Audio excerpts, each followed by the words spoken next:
Olá pessoal, tudo bem? Hoje nós vamos para mais uma videoaula.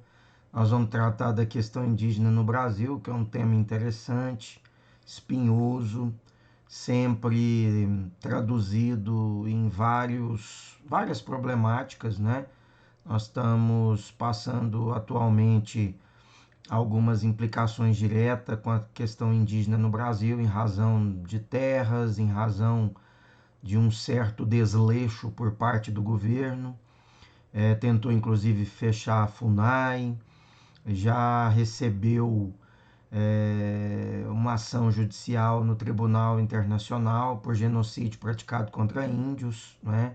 Então a questão da Amazônia e a aprovação de legislações que vêm retirar direitos indígenas ou mesmo autorizar a entrada em reservas indígenas, a venda ou a posse de áreas que são destinadas aos povos indígenas, um desrespeito total à questão do índio no Brasil, né? Então, é uma temática atual, frequente e atual, e que com certeza nós vamos encontrá-la aí em muitas questões ligadas ao vestibular ou mesmo produção de texto, né? Então, os povos indígenas no Brasil e os seus direitos. Inicialmente, é importante nós falarmos sobre a diversidade do projeto Brasil Plural. São 200, né, de povos indígenas.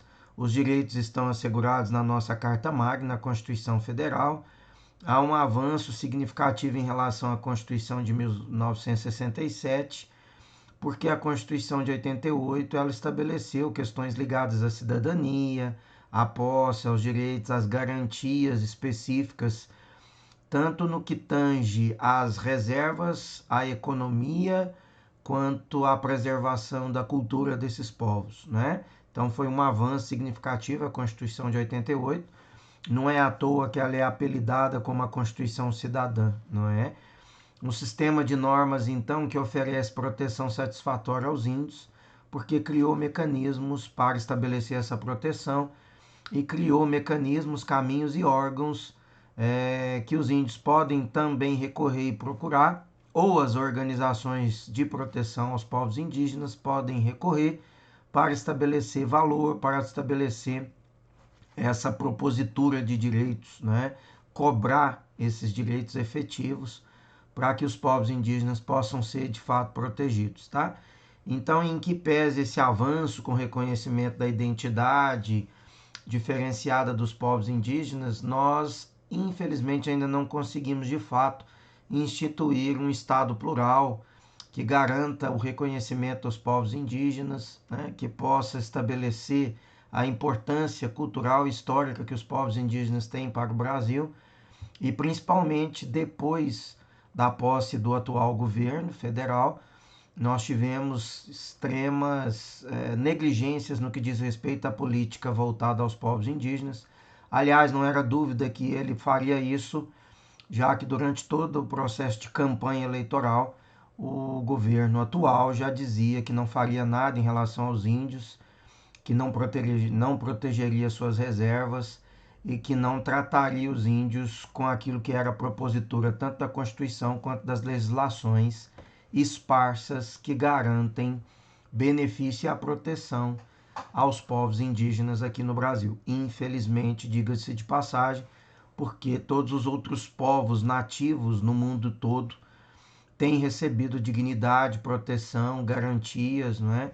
Nós estamos vendo que aqui no Brasil, infelizmente, em mais esse aspecto, nós caminhamos pelo lado inverso, não é? Tanto no que diz respeito a uma política de saúde, tanto no que diz respeito a uma política educacional, de proteção, de garantia das suas culturas, de proteção da sua reserva, de garantia de subsistência, né? Nós estamos vendo várias negligências no que diz respeito aos povos indígenas aqui no Brasil, e isso é lamentável, né? Então, as referências constitucionais aos povos indígenas, né, apresentam-se de duas formas. Dispersas, né, no texto constitucional, a temática aparece transversalmente o tempo todo durante os artigos da nossa Constituição, entre o artigo 231 e 232, nós vamos ter capítulo específico que vai falar dos povos indígenas, mas a temática dos povos indígenas, elas estão implícitas em outras questões e elementos que nós vamos estabelecer em outros artigos nessa linha transversal, tá? Então, as questões também organizadas e bem definidas nos artigos 231 e 232, no capítulo 7, né, dos índios na nossa Constituição Federal de 88. No título 3 da Ordem Social, especialmente dedicado aos índios, né, nós tivemos então esse lastro constitucional dos direitos indígenas, e no artigo 231 reconhece então aos índios a sua organização social, seus costumes, a língua, crenças e tradições, faz parte desse arcabouço cultural, e concedendo-se como minoria, né? Eles são reconhecidos como minoria pelas suas condições singulares, né? Merece então um tratamento jurídico diferenciado. Então nós temos amostras de determinados povos indígenas hoje no Brasil em que a sua população não passam de 200 pessoas, né? E nós já tivemos centenas de milhares deles aqui no Brasil. Então aí nós temos uma foto bonita que demonstra aí uma celebração, né? Uma celebração exatamente da colheita. Aqui eles estão celebrando exatamente a caça, a fartura, a comida, e é uma celebração recorrente entre os povos indígenas, né? As referências, então, constitucional, elas continuam no artigo 20, inciso 11, dispõe que as terras tradicionalmente ocupadas pelos índios são bens da União. Então, por ter reconhecido essas terras como bem da União, indica que elas não podem ser invadidas, vendidas, não podem ser alvo de concessão, não podem ser alvo de compra, né, por parte, sobretudo, do capital internacional, de multinacionais que recorrentemente estão na Amazônia, exatamente porque os bens dominiais, os bens de domínio da União, não podem ser alvo nem mesmo de venda, de compra e venda por parte de pessoas ou de capital internacional, tá? O artigo 231 reconhece os direitos dos índios sobre as terras que tradicionalmente ocupam, estabelecendo que compete à União demarcá-las, protegê-las, né? E fazer respeitar todos os seus bens, né? Isso tem os caminhos específicos. O Ministério Público da Federal é um dos órgãos que protege, que garante. A Justiça Federal, também a FUNAI, são órgãos que vão garantir exatamente essa proteção, e juntamente com outros órgãos e comissões, comissões do Senado, comissões da Câmara, são órgãos que vão destinar uma proteção, um olhar diferenciado para a política de proteção aos povos indígenas, né? Tudo isso bem diminuído na atual gestão do governo federal. Conceitos de terras tradicionais, né, dado pela própria Constituição no artigo 231, parágrafo 1º, de ampla forma, né, os habitadas em caráter de posse permanente, utilizadas para atividades produtivas, como, por exemplo, a agricultura, a pesca, né, a caça.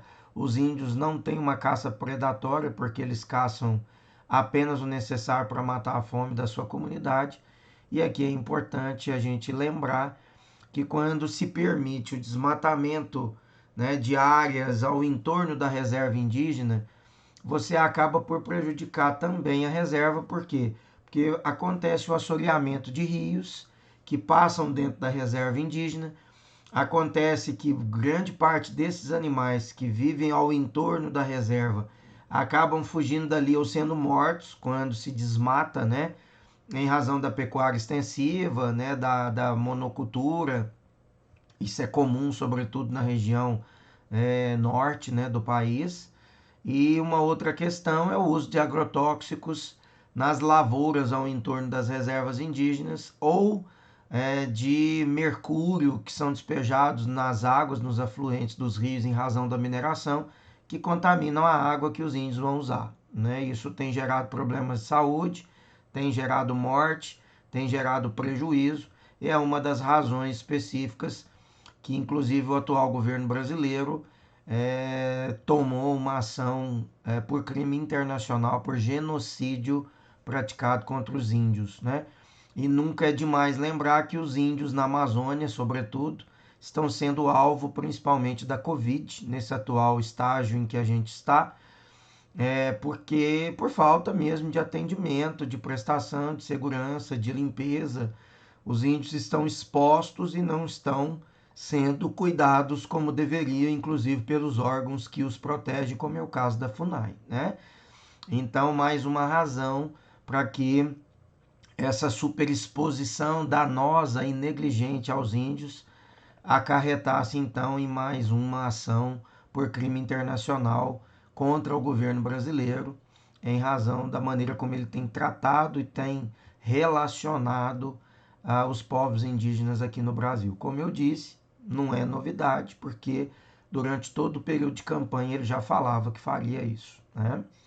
No artigo, então, 231, parágrafo 1º, de forma ampla, né, essas produtividades, essa produção, essa proteção imprescindíveis, então, a preservação dos recursos ambientais necessários ao bem-estar dos índios.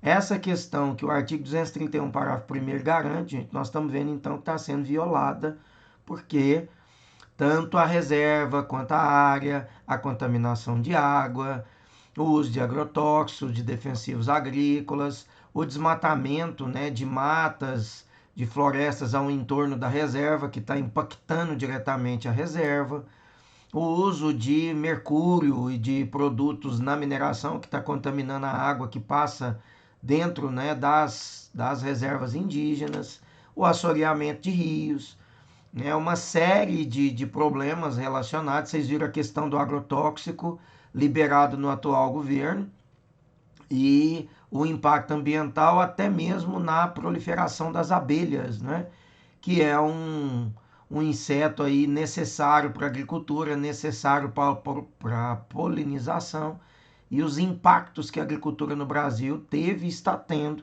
em razão de ter sido liberado aí no atual governo brasileiro quase 200 tipos diferentes de agrotóxicos que tinham sido proibidos e foram liberados novamente, né? Alguns deles, inclusive, proibidos em toda a Europa e Estados Unidos, o que está dificultando a entrada dos nossos produtos nessas áreas, nessas regiões, porque são agrotóxicos que são proibidos nos Estados Unidos e são proibidos pela União Europeia, e os produtos brasileiros agora, né, da agricultura, não estão entrando nesse país por conta do uso desses defensivos agrícolas, né? Então, mais um impacto econômico também no Brasil, sem contar a violação aos direitos, né, dos povos indígenas. Então, nós temos aqui uma foto que indica aí o lazer, né, o bem-estar, como que a água, né, dos rios são importantes para os índios, tanto para a recreação, quanto para a higienização, quanto para a manutenção da alimentação, da saúde, da pesca, não é? É uma região em que eles dependem muito, né, dessas águas. E quando você tem, olha, a outra imagem aqui, né, ela vai indicar que o rio passa. Aqui nós temos uma das casas, né, das ocas, e você então vai perceber que quando você prejudica a água que passa dentro da reserva, você está contaminando e matando os povos indígenas, né? A noção, então, de território, que é importante, né?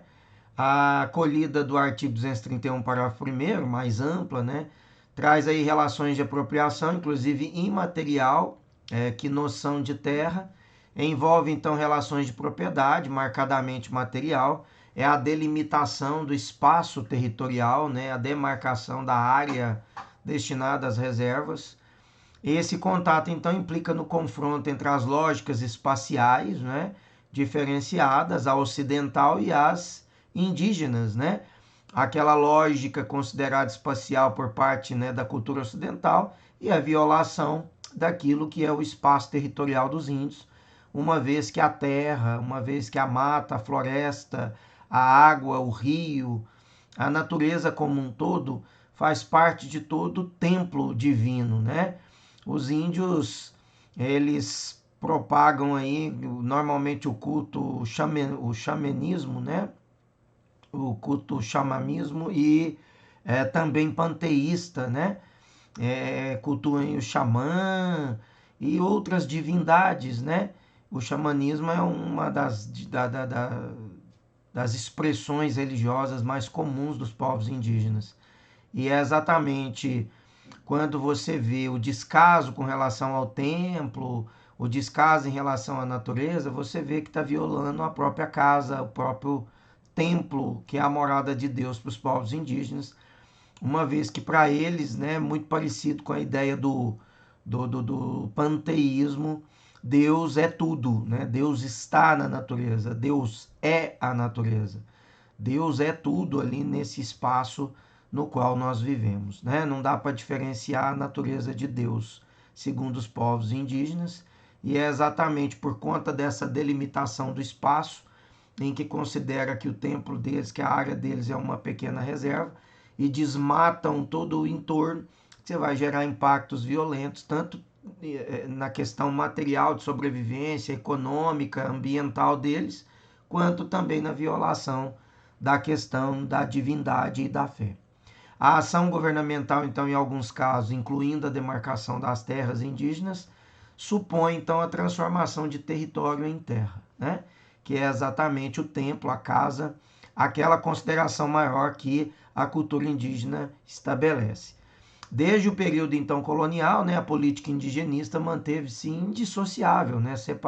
Ela nunca foi separada da política territorial. O indigenato, que era uma legislação ainda, né, do Brasil colonial, ele deixou aí como tradição essa instituição jurídica portuguesa, né, que vai já resguardar esse espaço desde o período colonial, a garantia da terra, do espaço, inclusive estabelecendo na Constituição que se tiver que mudar, que tiver que tirar o índio por alguma razão de um espaço para colocar numa outra área, isso tem que passar por um processo na Câmara Federal, tem que ser votado, e os povos indígenas e os órgãos que cuidam deles têm que ser consultados, tá? Então, os povos indígenas no Brasil, o indigenato, que eu me referi agora há pouco, né, ali atrás, nas terras outorgadas a particulares, então, sempre reservado, né, o direito dos índios, considerados os senhores primários e naturais delas, porque eles eram quem estava aqui quando tudo começou, né, os povos nativos. Mesmo quando chegaram os colonizadores, os índios já estavam aqui. Então, por o indigenato posteriormente considerou que que deveria reservar, né, esse espaço de terra territorial aí aos índios, porque eles eram os nativos, eram aqueles que já estavam aqui e, portanto, os senhores primários e supremos, né, de toda essa área, né? Introduzido no Brasil, o indigenato, através do alvará de 1º de abril de 1680, concedia então aos indígenas os direitos sobre os territórios que eles ocupassem, mesmo quando dentro de sesmarias, né? Dentro ali das capitanias hereditárias. Quando a reserva indígena estava dentro da área das sesmarias, ainda assim tinha que ser reservado aquela área delimitada para os povos indígenas. Então você vê que até a insensibilidade do colonizador português teve muito mais sensibilidade do que o que a gente percebe agora por parte do governo federal, uma vez que está descaracterizando a reserva, né, está negligenciando os direitos e a política indigenista no Brasil, né, permite esse genocídio praticado contra eles, uma vez que não os protegem, que não garante a sobrevivência, que permite o uso de agrotóxicos indiscriminado, que permite o desmatamento, que permite o desmatamento e, consequentemente, o assoreamento de rios, uma política que negligencia por conta que não vacinam, por conta que não protegem a Covid, né? Na Amazônia, em Manaus, todos vocês viram e devem ter acompanhado aí pela mídia o quanto que a cidade de Manaus ainda está passando, né, sobretudo no norte do país, está passando pela calamidade em razão da Covid-19 e, infelizmente, os povos indígenas também têm sido alvo, né, dessa contaminação e não estão sendo cuidados, né? Então, isso, infelizmente, né, é uma questão até de vergonha para o governo brasileiro, mas que parece que não se importam muito com isso, né? Confirmado então pelo Alvará de 6 de junho de 1755, aboliu a escravidão indígena no Brasil, né? Isso é uma citação que nós temos na obra do Moreira, é uma citação de 2002, né?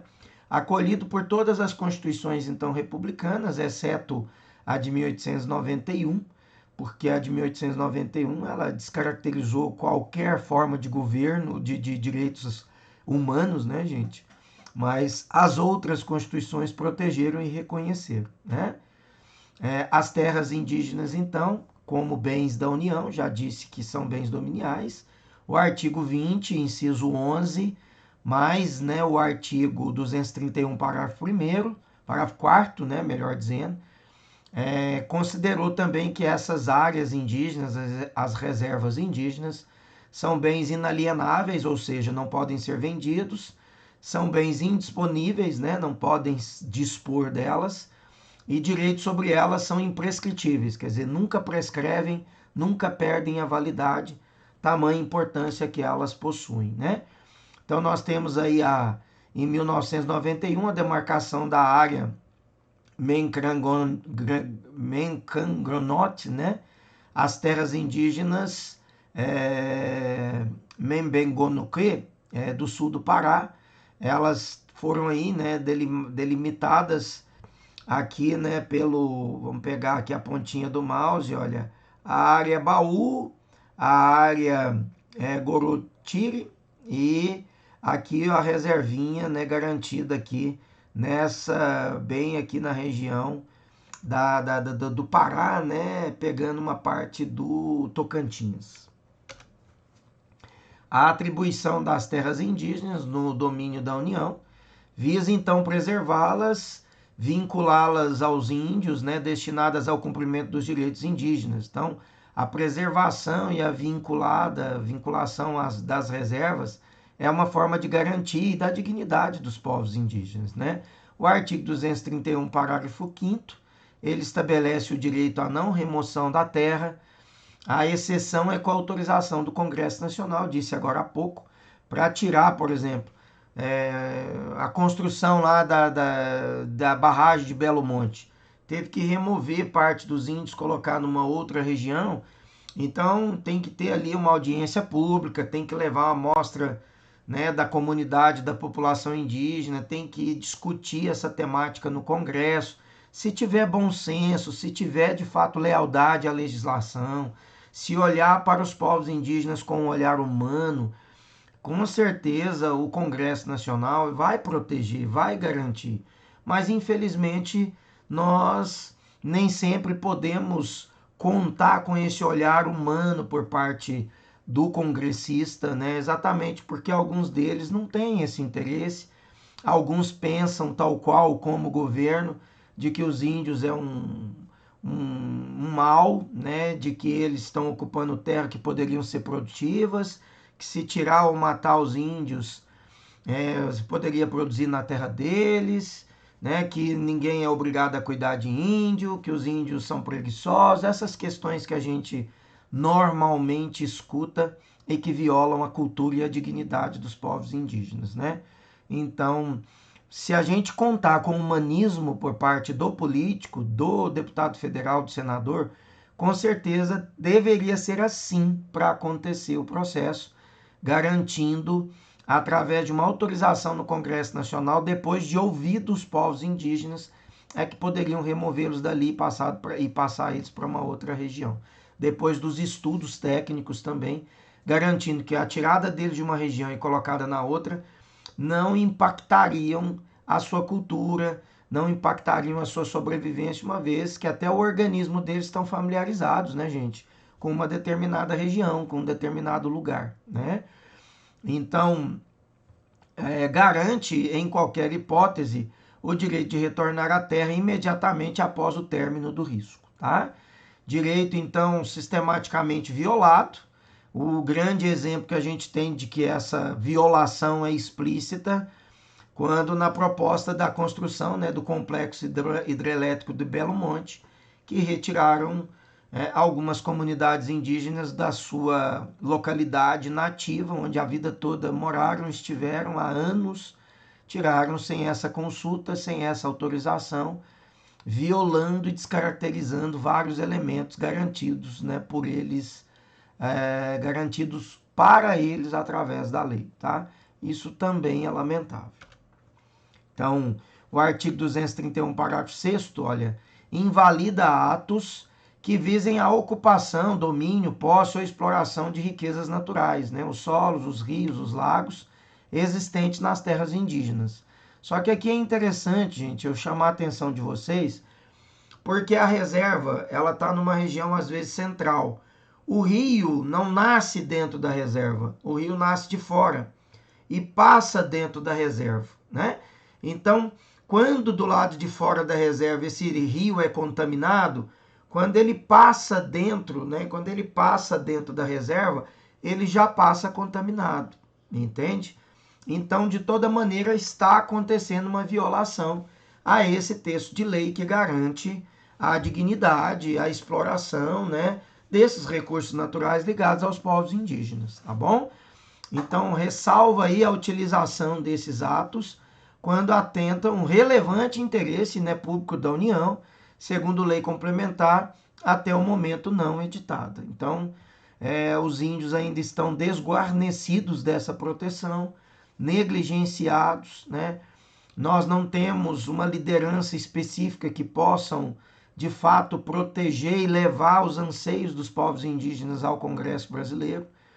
E isso, infelizmente, vai resultar um impacto extremamente negativo, porque nós estamos falando de seres humanos e a cultura e a sobrevivência desses povos estão a cada dia colocada em risco exatamente por negligência, por faltar às pessoas que deveriam cuidar dos índios um olhar mais humano, tá?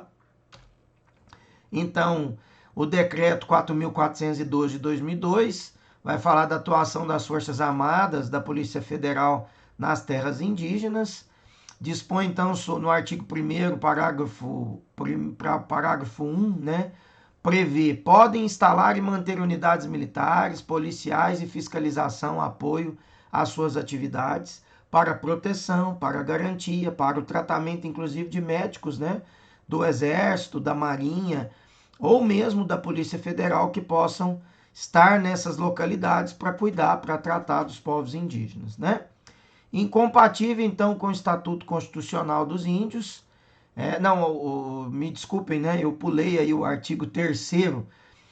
Se envolverem na resolução de situações de conflito ou tensão envolvendo também os povos indígenas. Ou seja, quando os índios estiverem aí em processo de negligência, de violência, por sofrerem qualquer tipo de constrangimento, né?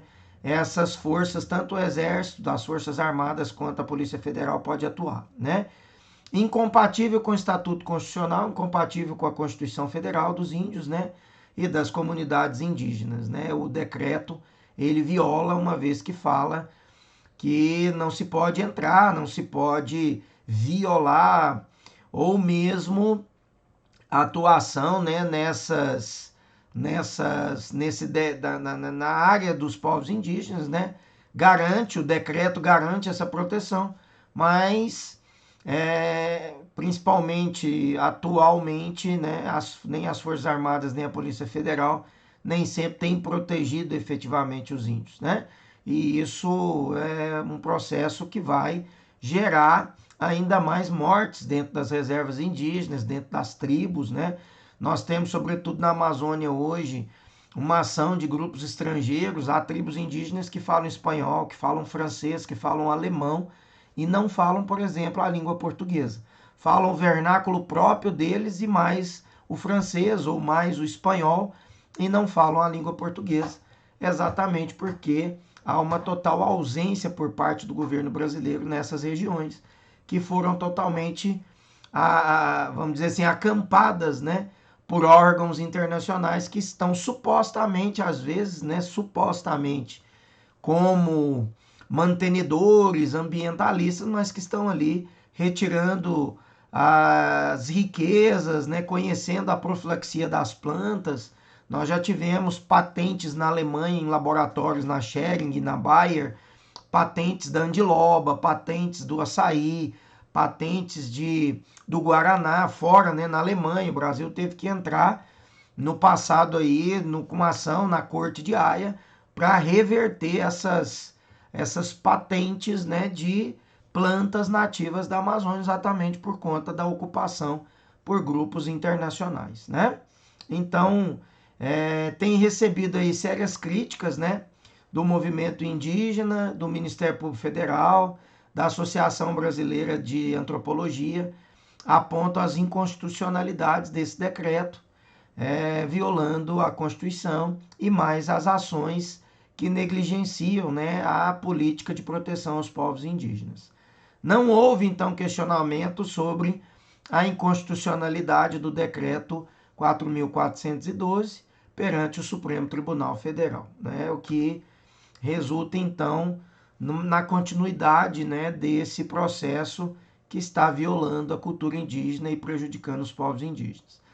Então, o artigo 231, parágrafo 3º, assegura o direito das comunidades indígenas de receberem uma participação, né, na forma da lei, nos resultados da lavra das riquezas minerais, quer dizer, daquilo que explora naquela terra, da exploração de minérios, né, existentes nas suas terras, e nem sempre ou quase sempre não se faz esses repasses, né? Atualmente, por exemplo, depois que foram proibidos a divulgação de índices numéricos, né, ligados ao INCRA, ligados às questões ambientais na Amazônia, né, o INPE, o diretor do INPE foi despedido por parte do atual governo, não se tem muito a noção desses números hoje no Brasil, tá? Especial relevância, né, quando terras indígenas são objeto de atividades econômicas que devam necessariamente trazer benefícios para a comunidade indígena. Então, todas as vezes que a gente tiver ali essa proteção, essa garantia, uma exploração que possa resultar em benefícios na melhoria da condição de vida dos índios, deve haver esse repasse aos povos indígenas, porque isso está garantido em lei, está garantido inclusive na Constituição. Mas infelizmente hoje não se sabe qual é o repasse, se efetivamente isso tem sido de fato feito, por conta da proibição de números que foram feitos pelo atual governo, né? O INPE não fala número de desmatamento, não se tem mais a noção clara, né, da população indígena na Amazônia, órgãos que protegem os povos indígenas também foram esvaziados, e, portanto, hoje não se tem uma noção clara dos números voltados para os povos indígenas, tá certo, gente? A próxima aula nós continuamos com esse assunto. Eu agradeço vocês. Até a próxima. Tudo de bom.